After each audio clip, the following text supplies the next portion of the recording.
This is To the Point with Michael Williams. Good morning. We hope you and yours had a Merry Christmas, and we send all of you early good wishes for 2022 as well. What will the new year have in store? My guest today, along with their crystal balls, News Channel 5 political analyst Brian Crowley and Palm Beach Post political editor Antonio Fins. Always a pleasure. Good to have you both back together again. Good to be here. Great to be back. Let's talk first of all, as we move into 2022, we've got the Omicron variant that's being dealt with. Transmissibility may be a lot higher than anything we've seen. How severe it will be, there's still some hope it'll be less severe. As that rolls out, the president last week talking about new measures to try and deal with COVID, including 500,000 tests that'll be sent out free to people who want to use them at home. The governor, prior to that news conference, a few days before, continuing to make it clear that this is a no vaccine mandate, no mask mandate state. He had a special session to encode that into law. Let's listen to what they had to say, then reaction. All these people who have not been vaccinated, you have an obligation to yourselves, to your families, and quite frankly, I'm not going to get criticized for this, to your country. Get vaccinated now. It's free. It's convenient. I promise you, it saves lives. And I honest to God believe it's your patriotic duty. We are not going to indulge in any of the insanity that you see starting to happen again in some of these parts of the country.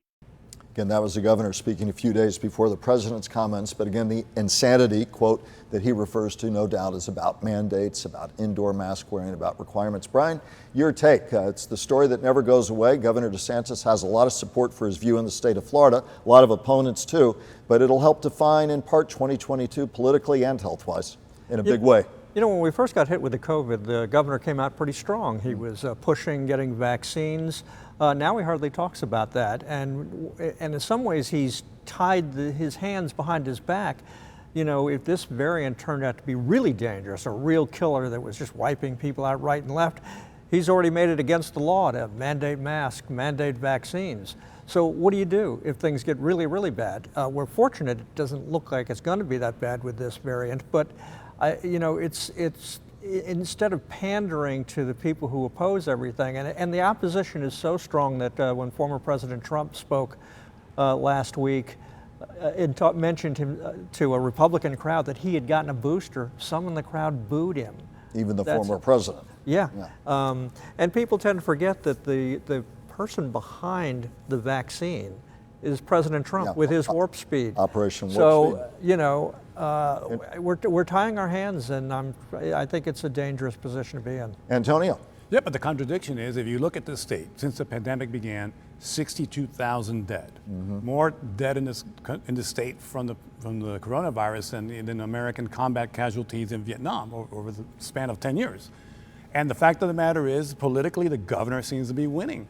You look at the number of voter registrations in the Republican Party, they've exceeded the Democrats for the first time in the history of the state. There are a lot of people moving into Florida precisely because they're buying into this free state rhetoric that the governor has really been pushing. So, look, from a public policy standpoint, you're right. I mean, what he's doing makes no sense. But from a political standpoint, unless there's a price to be paid, and so far we haven't seen that, why change course? As you move into 2022, and you'll have to eventually appeal beyond your very expansive base in Florida, which he's been playing to both politically, but as you said, millions of Floridians support his view. But as you move into 2022 and sooner or later have to appeal to people who are outside your base, you think it still works well for the government? Not only that, Michael, but he's even with some of this legislation he's pushing, he's encroaching on what has been the third rail of Republican politics in Florida, which is don't mess with business, don't mess with big business. And he has really messed with them. And yet again, we don't see a price paid for it. And I wonder, and I've heard this from a few people, but I wonder if it's because Florida largely is not a Fortune 500 company state. It's a small business, medium-sized business economy. And these policies do play to that, and that's where he might think, okay, this is where I'm going to win. Brian, final thought before we move on. Well, I think Antonio's right. I mean, part of it is the fact that we're a small business state. You know, I always find it interesting that when Elon Musk decides that he's going to build a gigantic factory that's going to hire thousands of people, he goes to Texas. Well, it's not because the Texas tax structure is better than Florida's, and that happens over and over and over again in this state. And but for Governor DeSantis, it also means he doesn't have to, toady to big business, as Antonio mentioned. He can worry about small business owners. Let's move on to another topic. At the turn of the year, we'll see January 6th, a year since the riots at the U.S. Capitol. Some have termed insurrection. That's been part of its own political debate, an insurrection, riots. Many Republicans now arguing, even on Capitol Hill, well, it's been overplayed that it was that. Nonetheless, the former president said in a news brief that we got just before Christmas time that on January 6th, he's going to hold, quote, a news conference, continuing to say that the election was rigged, and he's going to hold it at Mar-a-Lago. So we'll see if it's a news conference where all are invited.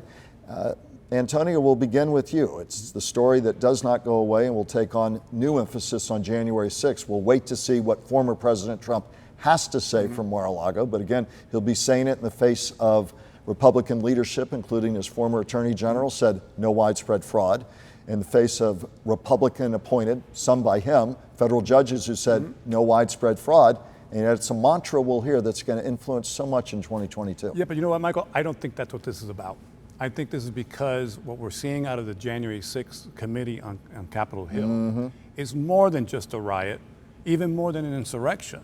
The word coup is being thrown around, and there is significant evidence that suggests that what this was about was to basically prevent the transfer of power on January 6th in the counting of the electoral votes in Capitol Hill.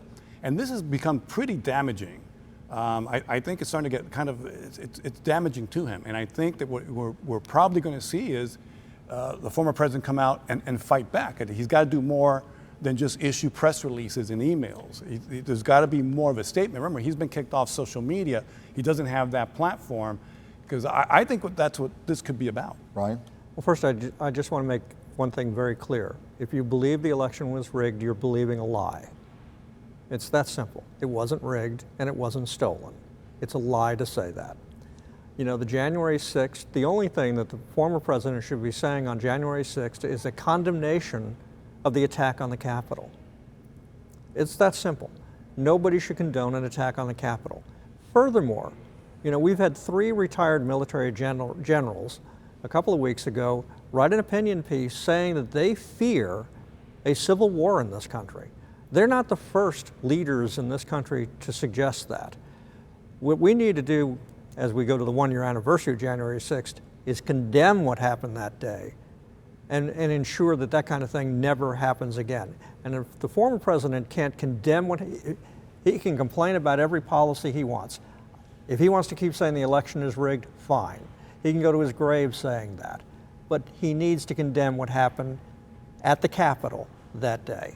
One other point, this is a really good point, because this story of January 6th is far from over, and you're right. I mean, you have those warnings, and we've heard plenty about these right-wing militias, and they're out there, and they're growing in numbers, and that threat is growing. We're hearing chatter about potential further violence or disruption. So this story is far from over. And will really define a lot of the discussion and the temperature around the 2022 midterms, and then of course on the 2024 as we wait to see, by the way, whether President or former President Trump will run again. Go ahead. Let me just really quickly say the reason I feel so strongly about it is I worry about my kids and my grandkids and their future. Yeah. That's why I feel so strongly about condemning what happened on January 6th. I want to turn to other topics. That'll be a key theme we'll talk about in the year. Briefly before break, the governor's race next year. We've already talked about Governor DeSantis, and he's really positioned himself, certainly on the COVID issue. The Democrats, Annette Taddeo, Nikki Fried, and Congressman and former Governor Charlie Crist, opponents right now size it up very briefly as we move on into 2022, this race. Well, yeah, it's going to be one of the marquee races across the country, but if any of those 3 want to have a shot at really taking on the governor and defeating him, they have a lot of work to do.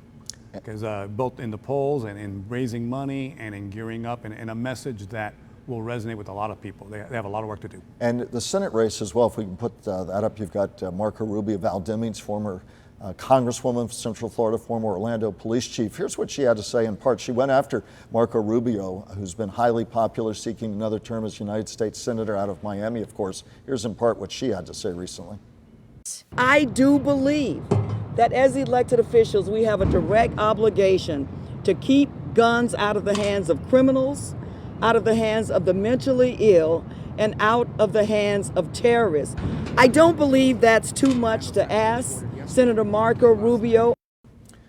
The senator, of course, strong supporter of Second Amendment. She's got an uphill battle as well. Talk about the Demings-Rubio race on into 2022. Well, I mean, you said it right. She has a very, very uphill battle. She's not well known out of the Central Florida area. A lot of it's going to be money. He does a pretty good job raising money. She's done an okay job raising money. And frankly, Val Demings is not being hacked by what's happening with the Biden administration right now. There needs to be a lot of wins for the Biden administration over the next 6, 7, 8 months to give her a reasonable shot at defeating Marco Rubio.